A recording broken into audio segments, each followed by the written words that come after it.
Hello, this is for the Physics 100 Labs number 7, and this is talking about the functions of a multimeter. And today we have my Fluke multimeter. This is a Fluke 17B Plus digital multimeter. Use it for a variety of things like testing bad batteries, bad fuses, bulbs, and so on. Okay, first we're gonna start with basic functions. We'll look over all of the dial modes. First we have AC voltage, next we have DC voltage, millivolts, which can also toggle between AC and DC. If that's hard to see, we can also turn on the backlight and we can see that AC and DC are toggleable options with this yellow button. Next we have resistance, or represented in ohms, and it is auto ranging, so we can always change the range if we really wanted to kilo ohms, changing the decimal point of that, mega ohms, and so on. And we also have the two other functions, which is going to be continuity with the sound. So if we have the two leads with the positive and negative, that's already connected. Connect them together and we can hear a beep. And then finally we have the diode function, which we can test if from one side to the other, if there is a diode that is functioning properly, going one way only and not passing through the other way. And next we have capacitance. This is going to tell us the capacitance of the rated capacitor, or cap, and see if that is still okay. If it's not okay, usually electronics will fail, such as TVs, speakers, or amplifiers. Next we have amps.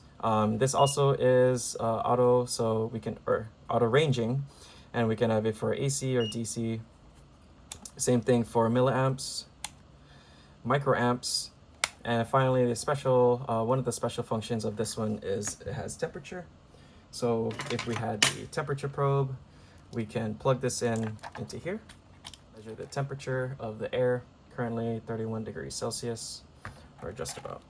And next, we have a min-max function, the hold function to keep it at a certain place. There's the range, REL delta. We can zero out the display on a specific measurement. So say we had the measurement here and we wanted to zero out on the leads, then we can re-zero out. If we wanted to change the relative measurement, say we took this battery and then we have a voltage, if we press that relative delta, we could zero it out and then we can compare that to something else. If it was going to be on the same circuit, say we had some leads connecting down here and the two had a loss because of a resistor in between, we can check the relative loss from the resistor, from a cable length, so on. So useful function. It's a bit of a niche, but most of the time we won't be using that. One feature that I did like about this is for an example of a fuel injector. So we have a fuel injector, and say at idle, it needs to be at a certain duty cycle. Duty cycle meaning that it's on and off for a given period of time. So imagining that these are the positive and negative, while the engine is on, they're on that circuit. It doesn't have to be exactly on the injector, but it could be on, like, say the wires that are going towards it, or some other thing, maybe even like the fuse itself, if it's a fuse on its own for like maybe a single cylinder. So between the different levels of how the engine is working, we could put our meter, say at volts DC, if the circuit is a volts DC, and then we change that into hertz percent, or duty cycle. That's what we're looking for. And then since we don't have a live circuit, if we measure here and say the engine is running, maybe it's at a 20%, 25% duty cycle. And that says 25% of the time that it's going to be on, and then the rest of the time it will be off.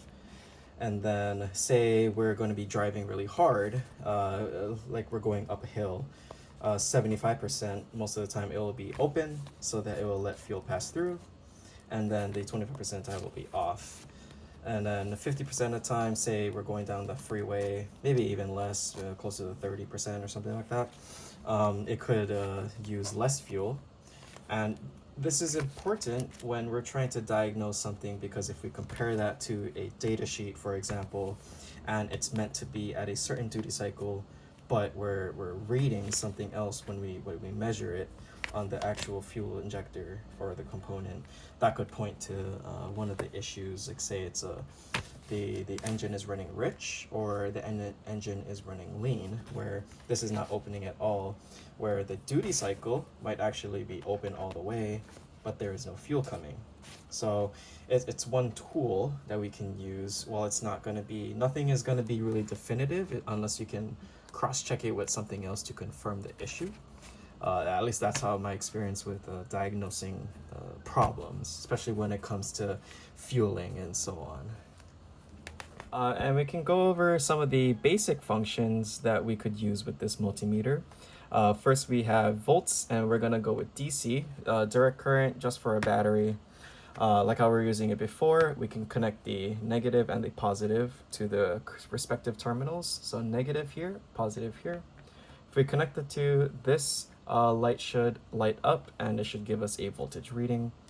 So negative or positive and then negative. That voltage shows at 9.21 volts. So for this battery, without a load, no load, this is gonna have 9 volts.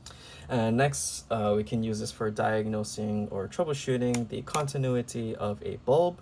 So we can test this, and I want to use the sound continuity tester, or the beeping function. And we can put one lead on here, one lead on another, and see if there is continuity. And with that constant beep, that's showing us that we have continuity where the leads are touching this lead right here, and then this lead right here. So, and I know this is a bad battery bulb, is when I was trying to test the opposite end, I was not getting any continuity. This bulb was not working for a brake light previously, so we were having issues trying to get this bulb to work. And it's very interesting because this bulb shows the filaments are both intact, so maybe something down here was not having continuity in this base, so we just decided to get a new bulb. Overall, I hope that was a good overview of this multimeter, and hope to continue enjoying physics. Thank you.